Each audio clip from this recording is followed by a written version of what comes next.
Hi everyone and welcome back to my channel, but if you are somebody new, welcome. My name is Carla and I make videos about how I show up for myself in hopes of inspiring you to do the same. By showing up for myself, I transformed my entire life, lost over half my body weight, hence the name HalfofCarla. I completely overhauled my mental health and changed my career and every single aspect of my well-being to live the best life that I could ever imagine.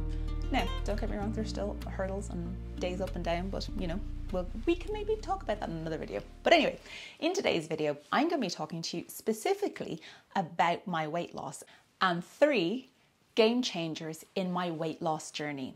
These are things that I realized, these are lessons that I've learned, these are systems that I put in place that I hope if I can share them with you, they might help you on your weight loss journey. So without further ado, I'm going to get into them. The first game changer for me was to learn about goal breakdown. If I had at the start of my weight loss journey thought about the entire 180 block that I had to lose, there is no way I would have been motivated to do so. That seemed like such a mountain for me to climb. It seemed like an impossible task to undertake. Now, in fairness, when I actually started, 180 pounds wasn't my first goal. It was actually 140 pounds. And even that seemed like an insurmountable amount of weight, which it is. It's a crazy, huge amount of weight to lose. Not crazy. It's a huge amount of weight to lose. And if I had thought about that 140 pounds, I would never have gotten to it because it would have just seemed like this big mountain that I was going to have to climb. A couple of weeks into my weight loss journey, I had been going around the, 3 pounds. The first week I'd lost 8. You guys, if you've ever seen my story before, you know how pissed off I was about that. But anyway, we continued on. I had been losing kind of chunks of weight and I was happy and my motivation was going and I was like, yeah, come on, let's do this. Let's do this. And then I hit a 1 pound weight loss for a week. Now, 1 pound weight loss is a great weight loss. Perspective of the end of the journey, I completely understand. The perspective during the journey, I was like, what do you mean 1 pound? If I only lose 1 pound and I have 140 pounds to lose, that is going to take me 140 weeks. That is going to take me 3 years, give or take, to lose. And that's ridiculous. I can't wait 3 years. I have a life to blah, blah, blah. Inner child having an absolute, having a kitten, basically giving out, going nuts. However, I decided that after I'd thrown my toys out of the pram, it was time to come up with a plan that was going to help me to visualize and to make my weight loss more enjoyable in a way, more, what's the word I'm looking for? More kind of almost like a competition with myself, more rewarding. I was looking to find a way to make my weight loss more rewarding. Now, prior to this, the way I always rewarded myself was with food. But of course, on a weight loss journey, there is very much so a contradiction of rewarding yourself with food. So this was also helping me to change a behavior from rewarding myself with food to rewarding myself with something else. And so I decided to take this mountain that I was going to have to climb, this 140 pounds, which became 180 pounds, and make it a path. Let's make it a path where we can just, walk along the path. If you've ever heard me talk about weight loss as a journey, this is basically what it is. This is a journey. And every journey that I get through and every time I pass a mile marker on that journey, I rewarded myself. I did this in 2 ways, both through weight and through non-scale victories. I did it by rewarding myself every time I either lost a numerical amount of weight. So if I lost 10 pounds, the first 10 pounds, the first 20 pounds, or in kg, the first 5 kg, the first 10 kg, or in stone, the first stone, the second stone, the third stone, the fourth stone, the fifth stone, the sixth stone, 7th, 8th, 9th, 10th, 11th, 12th, 13th. It's a lot of rewarding myself. And it's good because we don't reward ourselves. So it was in, increments of weight loss, increments like, numerical increments of weight loss. And then I also did it in a way of the first time I was under 300 pounds, under 200 pounds. The first time I was the lowest weight that I had been in as an adult. the first time I lost, the most amount of weight that I had lost ever before. Passing those goals, because when you have those goals planned out, you can actually see when you surpass them, even though, you're rewarding yourself with a gift or something, or, a couple of, and I'll leave a video, I have a full video all about this and I'll leave it linked up here. But I just wanted, this is kind of really one of the game changers, was when you're surpassing that level, you are actually, funnily enough, performing self-actualization. You are instilling in yourself that you are capable and worthy and doing the actions, because you're beating yourself from before. Because remember, we're only trying to compare ourselves to ourselves. We're only competing with ourselves. There is no point in competing with anybody else. You're only ever trying to do the best that you can. So by saying, okay, I'm going to lose, I'm going to get to a stone, I'm going to reward myself. You are rewarding yourself, positive reinforcement. I am going to reward myself when I get under 200 pounds and I get into Wonderland. Or I'm going to reward myself when I get past that level that I never thought I would be at. When I get into the 150s, the 140, whatever it might be.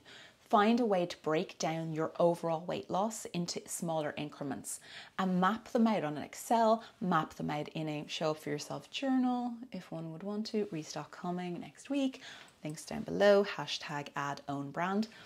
Whatever you want to do it for, breaking it down into those smaller increments is going to make it much more pleasurable, enjoyable, and reinforce that positive impact for you.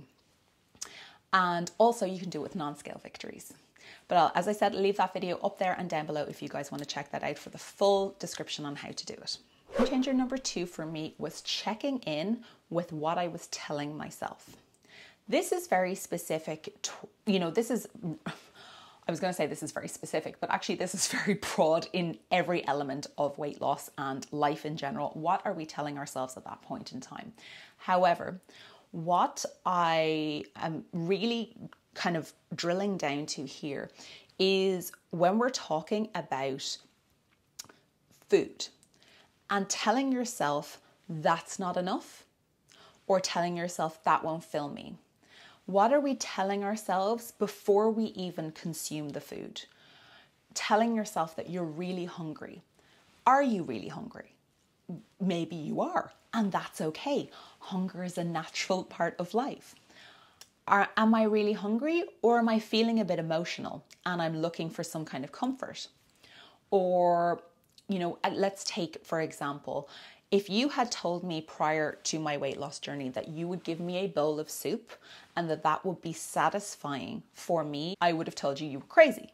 However, by actually doing that, having a bowl of soup, nutritious, not a broth or something, like a nutritious, packed, dense bowl of soup for lunch, realizing that actually if I sit with myself, make sure I'm grounded and I can feel my feet, making sure that I'm okay in my body, I'm actually okay to eat this soup.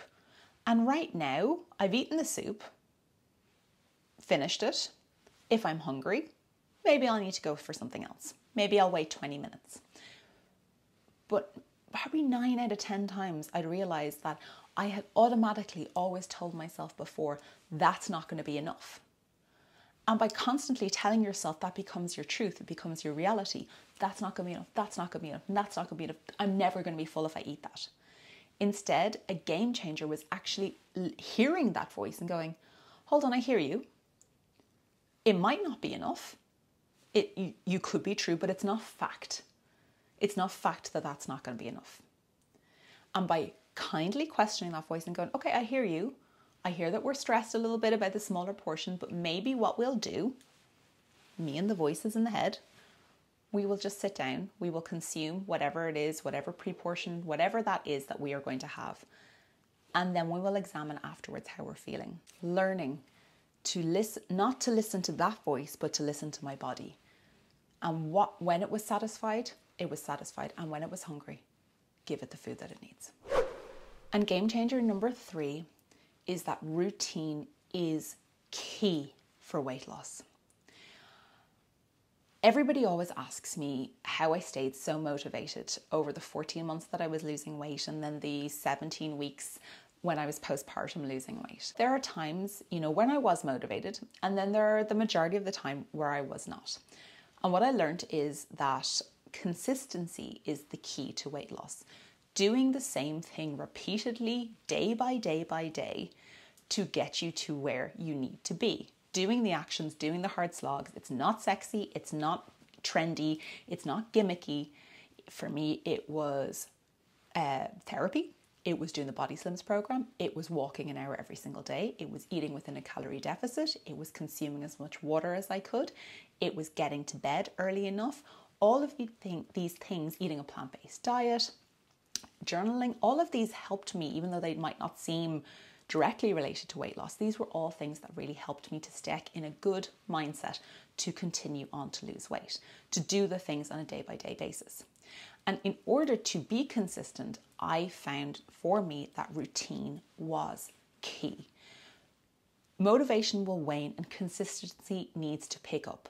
And it is easier to be consistent when we have a routine. Because when you're in that routine, you don't second guess yourself. It doesn't give that space for you to begin to question whether or not you're going to do it.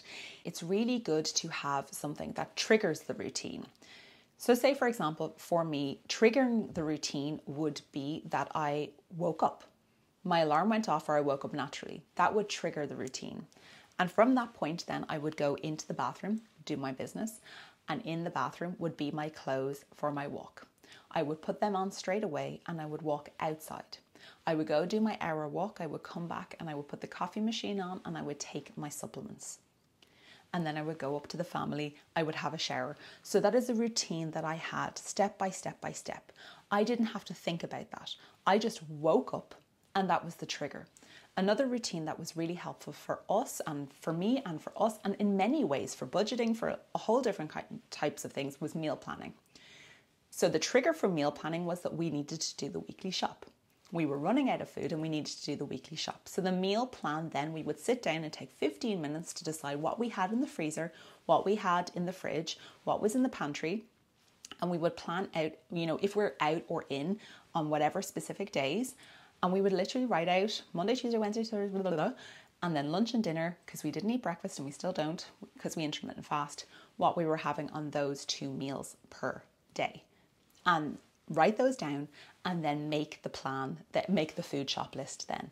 It helped with reducing food wastage, and what that did is it stopped us from having that emotional grasp over food. So the routine was there because, your motivation is waned by 6 o'clock at night. You're tired and, maybe you've had a really bad day and, you got, say for me, you got some nasty ass comment, from somebody trolling you and you're just kind of feeling a bit crap and you'd like something a bit tasty, that feeling, and instead I go downstairs and I'm like, what do we have? And then I look at the meal plan, I'm like, okay, it's, whatever, it's a stir fry or it's something, or it's, and the food was, or it's a pie, one of the Tesco meat-free pies, really good, with peas and carrots. And I was like, oh, okay, fine, I'll have that because it's in the freezer. It's going to take me nearly no time to make it. And then I throw it in and it's done. Bing, bang, bosh, Bob's your uncle, Fanny's your aunt, and you're done. And it stops you from, takes that point of that, because your motivation is waned and you need to be consistent, but that routine of having that meal plan done picks that up for you. So maybe I would challenge you guys to find some routines that would be really good for you for weight loss and find the trigger for that routine. When your brain starts telling you that that's not going to be enough, logical past you knows it's enough. And logical past you has planned and had a routine so that you don't have any of that guesswork. You don't have any of that emotional decision making.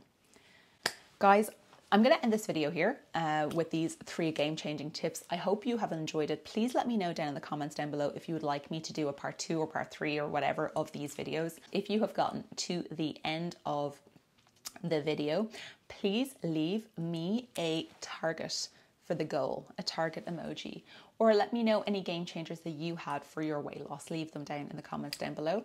Please don't forget to subscribe, like this video, and if you're interested in the Show Up For Yourself journals, please visit HalfofCarla.com, sign up for the newsletter, or hopefully they will be in stock if you're watching this past the restock date. Guys, thank you so much. I will love you and leave you, and please do not forget to show up for yourselves. Bye guys. Video is about how